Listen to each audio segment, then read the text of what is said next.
আমি তোমার সম্মুখে এই কলিতে ধর্মটা কি। আজ মা বাবার কপালে ভাত জোটে না, বুঝছেন? স্বামীরে কেন দিয়ে গুতো মারিয়ে নাম যজ্ঞে যাইয়ে হরে কৃষ্ণ কইয়ে ফার পুরুষের সাথে কুলু কুলু কুলু কু। কি বাবা আমার ঘরে কেউ রাগটাগ করতেছেন নাকি? তাই কোন আমি শুনেছি নভমণ্ডলে সাথী নামে এক নক্ষত্র বিচরণ করে, যদি কিনা ছিটকে পড়ে তার এক বিন্দু জল, সেই জলে হলে সিক্ত ঝিনুকে ধরে মুক্ত অবিকল। আমি ঝিনুকের মতো কথা নয় অসঙ্গত, আপনারা যত ভকত আপনারা সব সাথী নক্ষত্র স্বরূপ। আপনাদের পানে আমি বদন মেলে বসে আছি, যদি কিনা আপনাদের স্নেহাশিস পাই তাহলে মুক্ত ধরতে পারে জানাই আমি কাব্যবাসরে ভক্ত ভগবানের প্রেমালিঙ্গনে রাধা গোবিন্দ বহু জনে যুগল মুরলী ধারণ করে যেন নিজ মন্দিরে এসে দেয় দর্শন।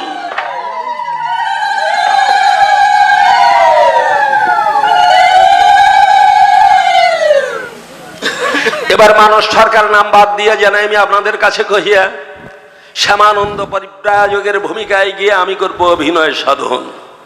আমার সংসার ছিল, সবকিছু ছিল, ঘর ছিল, বাড়ি ছিল, পুত্র ছিল, নারী ছিল, সবার কাছ থেকে বিদায় নিয়ে জানাই আমি আপনাদের কাছে কইয়ে এই পরের সংসারে আর কতদিন রব মনে চিন্তা হলো, তাই একটু বাইরে যেতে চাই, তীর্থ পর্যটনে যাই।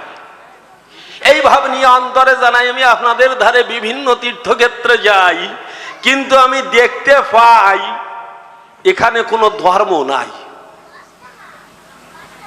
বড় বড় মঠ মন্দিরে যাই, দেখতে পাই কোনো জায়গায় কোনো মাগো ধর্ম নাই, সব ব্যবসায় বোঝাই। মন্দিরে দলে দলে আসে জানাই আমি আপনাদের কাছে, যা দেয় মন্দিরে প্রণাম করিয়ে শেষে ওই বাঘ বাটোরা নিয়ে গন্ডগোল বাঁধিয়ে যায় কমিটির ভিতরে। এরকম অবস্থাটা দেখতে পাই, চিন্তা করলাম তাই কোন জায়গায় গিয়ে আমার তাপিত হিয়া জুড়াই। হঠাৎ করে শুনতে পাই শান্তিপুর ডুবু ডুবু নদী ভেসে যায়। কি এক ধন নিয়ে এসেছে, অনর্পিত ধন। এই জগতে এখনো পর্যন্ত অর্পণ করা হয় নাই অনর্পিত ধন। সেই ধন নিয়ে এসেছে কারা? গৌর আর নিতাই, তারা নাকি দুই ভাই। বুঝছেন? আমি চিন্তা করলাম আমি একটু গৌরের কাছে যাই, একটু নিতাইয়ের কাছে যাই। এইভাবে নিয়ে অন্তরে জানাই আমি কাব্যবাসরে ধীরে ধীরে নদিয়াপুরে দিলাম দর্শন। হঠাৎ করে জানাই আমি আপনাদের ধারে আমি নিত্যানন্দের কাছে দিয়েছি দর্শন।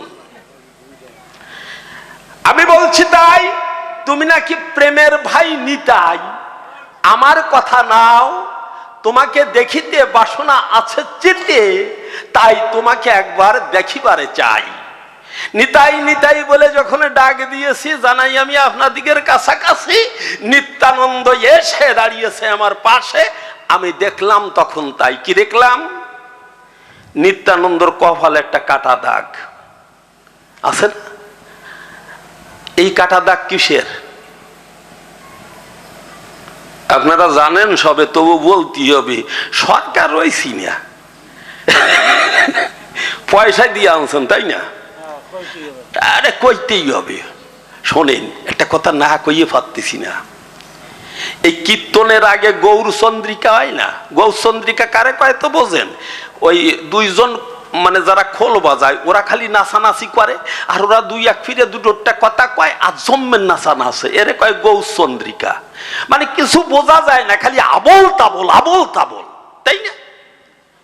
তাই গৌরচন্দ্রিকার একটা বিশেষ বাণী,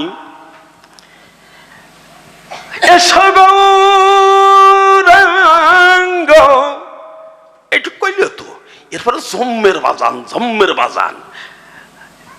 এসো গৌরাঙ্গ, এসো নিত্যানন্দ, এসে তোমার কীর্তন তুমি করো।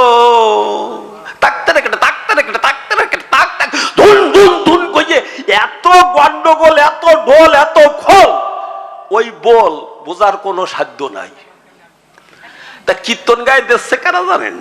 এই কীর্তন গান দিচ্ছে তারা দুই ভাই, নাম গৌরার নিতাই। মমতার দল রে বায়না করছে, ভালো গান না, মমতার দল রে বায়না করছে। এখন প্রথমে এসে তো গৌর চন্দ্রিকা, ওরা দুই ভাই কীর্তন লাগাই দিয়ে একটু দূরিয়ে কাজের জন্য গেছে, যে বাড়ি অগণিত ভক্ত আসবে, তাদের জন্য পাটি মাদুর এগুলো আনতে হবে, ওরা গেছে। কেবল বিটের থেকে একটু নামিছে, অমনি মমতা শুরু করেছে, এসো গৌরাঙ্গ। কি আমাকে ডাকে কেন? এসো নিত্যানন্দ। গৌরার নিতাই দুই ভাই, ওরা চিন্তা করেছে তাই আমাকে গিয়ে ডাকতেছে কেন? কোন জায়গায় ফ্যাস লাগছে বোঝেন? এসে তোমার কীর্তন তুমি করো।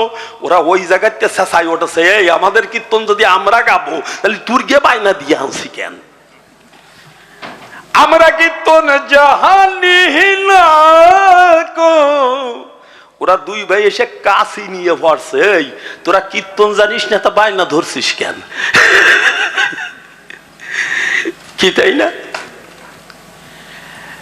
গৌরার নিতাই দুই ভাই প্রকাশ করি, তাই কোন সম্পর্কের যে ভাই আমার কিন্তু জানা নাই। আপনারা জানেন না নিত্যানন্দর বাবার নাম কি?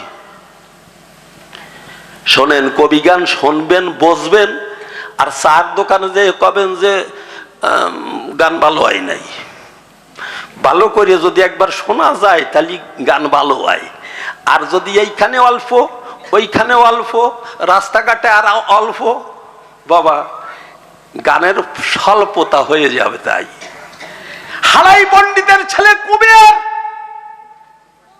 হারাই পণ্ডিতের ছেলে কুবের পরবর্তীতে নাম নিতাই হয়েছে জানাই আমি আপনাদের কাছে, কিন্তু কোন কায়দায় যে হয়েছে আমার জানা নাই।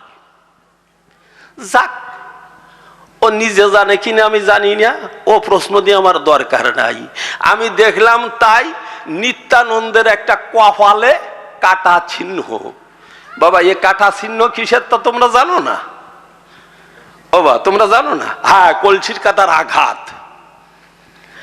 গৌরার নিতাই দুই ভাই নাম বিতরণ করিতে করিতে ছুটে চলেছে পথে। জগামাধা যারা ছিল কুধিবেশ্বর মদ খেলো, মদ খেয়ে মাতাল হলো, আর মাতাল অবস্থায় মাথায় একটি কলসের কাঁধা ধরে নিত্যানন্দর কপালে টাচ করে আঘাত করলো, আর নিত্যানন্দর কপাল কাটিয়ে দরদর করে রক্ত ঝরতেছে। বাবা, রক্ত জরা থামিয়ে গেছে জানাই আমি আপনাদিগের কাছে, কিন্তু কলসির কাঁধার যে আঘাতের সে দাগটা কিন্তু আছে। এই জায়গায় আমার একটা প্রশ্ন জাগে জানাই আমি আপনাদের পুরো ভাগে, আমরা বাবা নাম নেই কেন? সকালে উঠিয়ে, দুপুর বেলায়, সন্ধ্যা বেলায়, তাই না? এই যে নাম নেই কেন? যাতে দিনটা ভালো যায়। ও মা, নাম করি কেন? তুলসী তলায় বসিয়ে মনের হরসে হরে কৃষ্ণ কেন গাই কেন? যাতে আজকে সমস্ত দিনটা আমার ভালো যায়, তাই না? হলি তাই প্রকাশ করি, তাই আমার কথা নেবে। তোমার মুখে নাম ছিল সে কথা মানে টানা ভালো, নামের একটা দাহিকার হলো, সেই নামকে উপেক্ষা করে জানাই আমি তোমার ধারে কেন সামান্য মাধার কলসির কাঁধা তোমার কপাল ফাটাইয়া দিল। যে নামে কলসির কাঁধা ঠেকাতে পারে না, মনে করেন বিবেচনা, আমরা সাধারণ জনা, আমরা কি নাম করব নাকি মাধার মতো কলসির কাঁধা নিয়ে ঘুরিয়ে বেড়াবো? কি একটা প্রশ্ন কিনা? তাই কোন এই নিতার কিন্তু পরপর 8টা সন্তান হয়েছে, মানে আতুর ঘর বান্দা, 800 বছর আবার হবে, মানে বছর কামাই যায় না। পরপর 8টা সন্তান হয়েছে, বউ কিন্তু ঘরে দুকোন, একটা হলেই হয়, তাই না? দুটো চালাই দিয়েছেন কিরকম ঠেই কিরকম, মানে দুই বউ ওর যে কি জ্বালা তা বোঝে আমাদের বটিয়াঘাটার ফারুসওয়ালা। ছোট বধূ মধু লোটে আমি থাকি শূন্য খাটে। কথাটা আবার কব, ছোট বধূ মানে ছোট বউ, মধু লোটে আমি থাকি শূন্য খাটে, ঘটে বারুদ না থাকিলে হাওয়ায় বন্দুক ফোটে না রে। বুঝছেন? বড় বউ আর ঘরে জায়গা নেই, থাকবে কোন কায়দায়? ছোট বউ না দুষ চেহারা, মনে হয় যেন বরিশালের পাক্কা পেয়ারা, কি সুন্দর চেহারা। বড় বউর আর কোনো মর্যাদা নাই, প্রকাশ করি তাই বাইরে বাইরে থাকে। কিন্তু মানুষ যদি বুড়িও হইয়া যায় তার একটু আউশ আল্লাদা আছে না কন দিয়ে। হঠাৎ করে জানাই আমি আপনাদের ধারে পারসবালার কিন্তু 105 ডিগ্রি জ্বর। বুঝছেন? বেহুশ হয়ে গেছে, ভুল বকতেছে। এখন বড় বউ চিন্তা করতেছে কি এই একটা সুযোগ, জরুরি রুগীর দ্বারে বেশি সময় নতুন বউরা টিকতে পারে কোন দি, গায়ে একটা ভ্যাবসা একটা দুর্গন্ধ হয় না। ছোট বউ কিন্তু বেশি সময় থাকে না, মনে করেন বিবেচনা। ওই বড় বউ কিন্তু একটা তাগে বাগে আছে, কোন সময় এই সুযোগটা গ্রহণ করা যায়। ঘরে তাল গোলা ছিল, তাল ছিলেন না, তাল ক্ষীর, ও যেরকম ও সেই রকম, একই কায়দার না দেখতি। ওই জ্বরের ভিতরে জানাই আমি আপনাদের ধারে আছে জ্বরের ঘরে, কথা মিথ্যা নয়। এই সময় আস্তে আস্তে ছোট বউ ঘরে নাই, প্রকাশ করি তাই।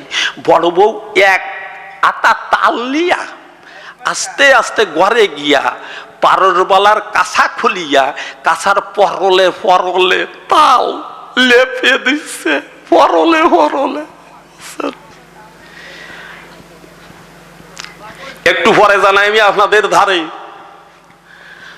যখন ছোট বউ আসলো ঘরে, দেখে কি ব্যাপার রে, এ কি করিয়ে নইছে। কি তুমি করিস কি? আগা মাথা বিছে নাই ওই ওই জিনিস, বুঝছেন?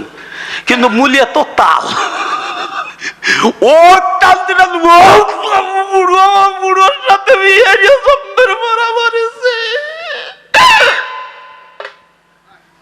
বড় বউ নিজে কাজটা করছে তো। বড় বউ বাদ্য বলতেছে কি, ছোট কি হইছে, রাগারাগি করতেছিস কার? দেখো বুড়ো সকল করছে কি, আগিয়ে মুখে তলায় রয়েছে, দুটি একদম চটচট করতেছে, আমি পারবো না।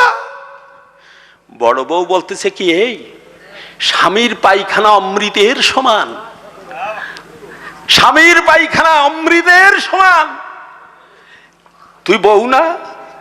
ওরে আমি কত জনম ধরে জানাই আমি তোর ধারে অপেক্ষা করে আছি যে কবে আমি স্বামীর পায়খানা পাবো, সেই দিন একটু জিব্বাই দেবো, সশরীরে স্বর্গে যাবো।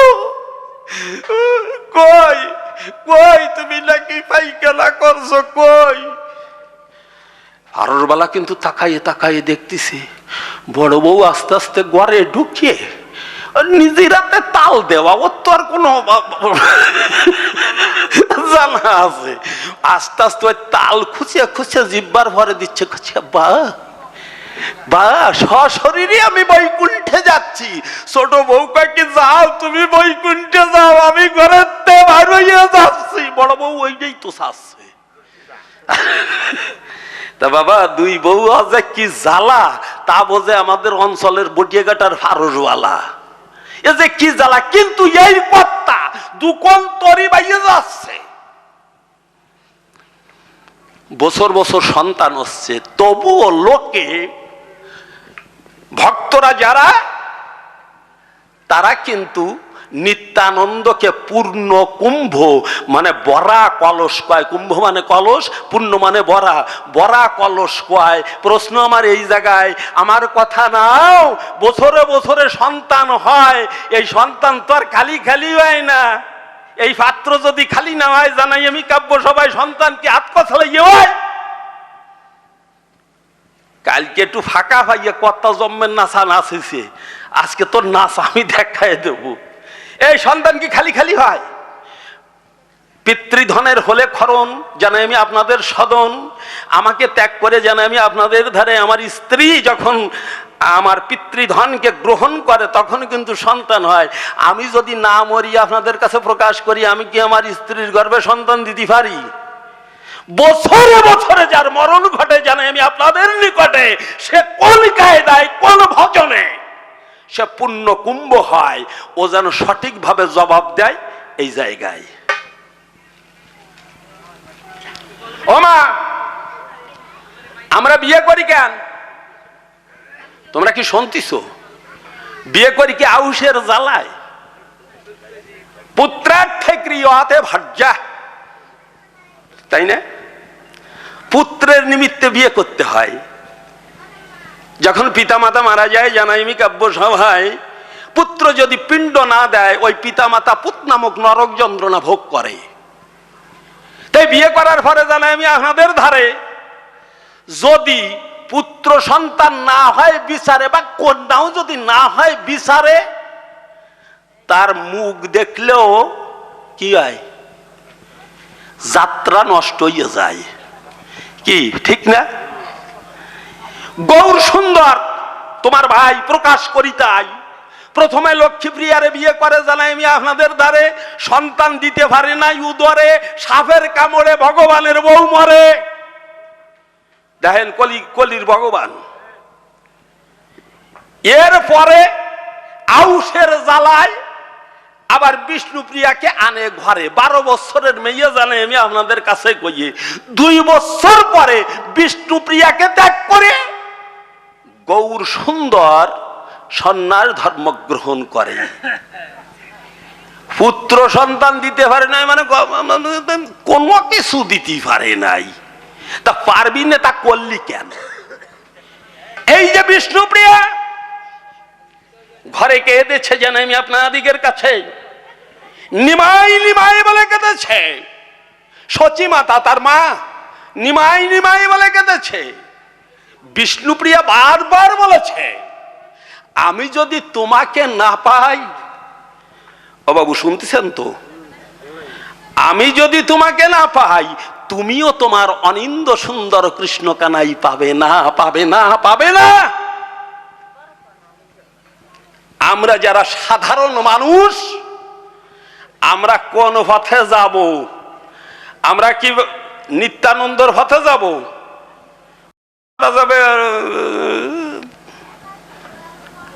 নাকি আমরা গৌরের পথে যাব? বিয়ে টিয়ে করা যাবে, সবকিছু করা যাবে, কিন্তু আমরা যাব কোন পথে? আমরা দিশেহারা হয়ে যাই, প্রকাশ করি। তাই প্রকৃত পক্ষে জানাই আমি তোমার সম্মুখে, এই কলিতে ধর্মটা কি? আজ মা বাবার কপালে ভাত জোটে না, বুঝছেন? স্বামীরে কেন দিয়ে গুতো মারিয়ে নাম যজ্ঞে যাইয়ে হরে কৃষ্ণ কইয়ে ফার পুরুষের সাথে কুলু কুলু কুলু। কি বাবা, আমার ঘরে কেউ রাগটাগ করতেছেন নাকি? তাই কোন মা বাবার কপালে ভাত নাই, পরের বাড়িতে ভিক্ষে করে বেড়াচ্ছে যে আমি তীর্থে যাব, যাবার সময় একটু ভিক্ষে করিয়ে যাই, মানে ওটাও ব্যবসা। সব থেকে বড় ব্যবসা কি জানেন? কলিতে অলিতে গলিতে গুরু বরিয়ে গেছে, গুরু যে ডাইরেক্টরে ভগবানের কাছে নিয়ে যাব। নিজে কানা পথ চেনে না, পরকে চেনায় বারংবার, এসব দেখি কানার হাট বাজার। নিজে ঠিকানা জানে না, ও কয় কি চল তোরে ভগবানের কাছে নিয়ে যাচ্ছি। এই গুরুবাদ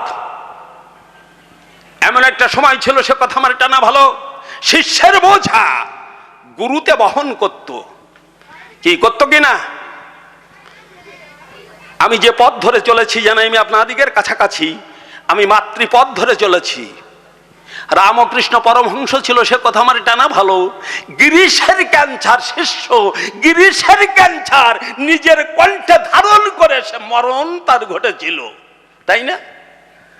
আর এরা কয় কি বাবা, তোরা যদি না দেখিস তাহলে আমি বাঁচবো কোন কায়দায়? কি তাই না?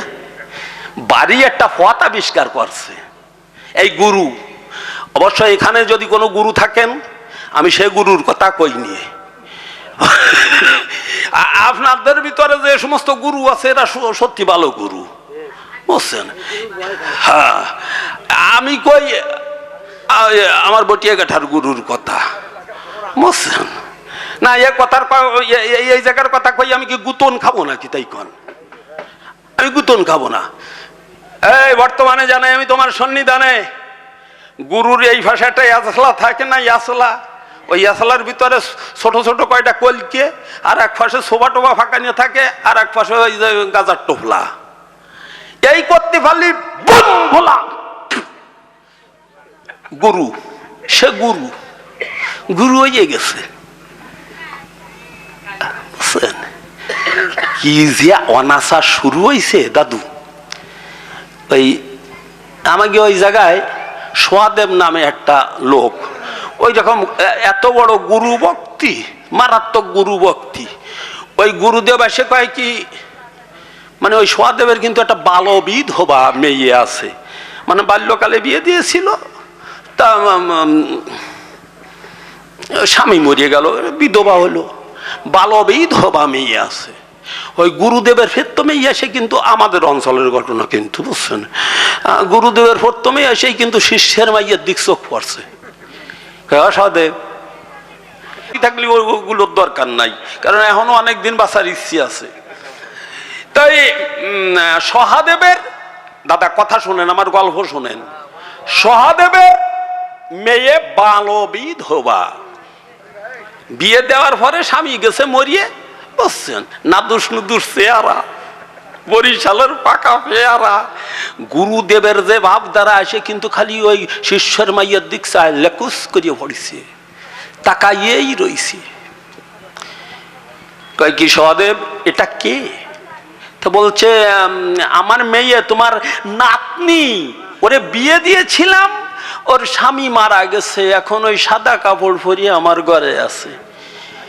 কয় কি তা ওরে গুরুর সেবায় দেওয়া যায় না? ওরে বছর খানেকের ভিতরে মানুষ করিয়ে দেওয়ানি, বছর খানেকের ভিতরে মানুষ করিয়ে দেবেন।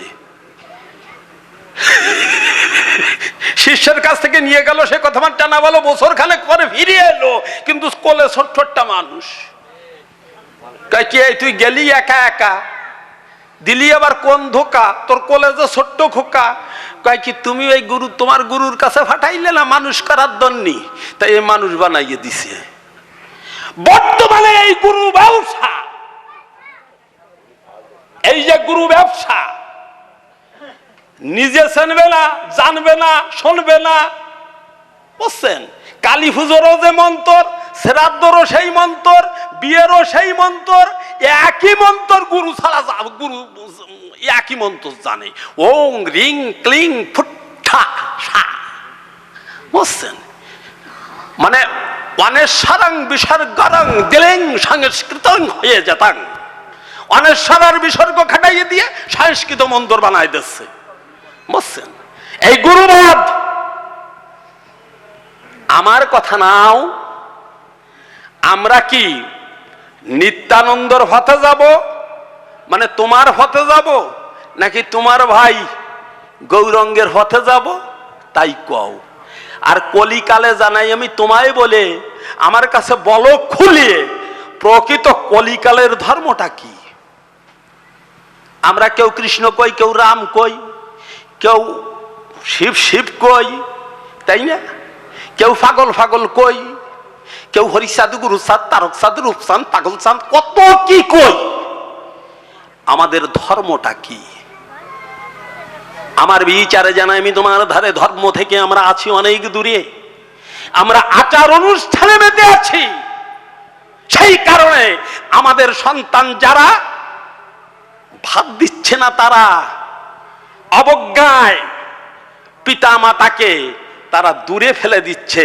কলিকালে বৃদ্ধাশ্রম গড়েছে। বাবা, সত্যকালে কি বৃদ্ধাশ্রম ছিল? ত্রেতায় ছিল বৃদ্ধাশ্রম, ছিল না, দাপরেও ছিল না। এই কলিকালে ধর্মও বেড়েছে, সবকিছু বেড়েছে, আবার মা বাবার কপালও ফুড়িছে। আমার কথা নাও, এমন কোন মত আছে, এমন কোন পথ আছে যেখানে মানুষ প্রকৃতপক্ষে মানুষ হবে, সেই কথাটা তুমি অদ্য আসরে কও। খালি লেকি লেকি ঝেঁকি ঝেঁকি দিলেই কবি গান হয় না।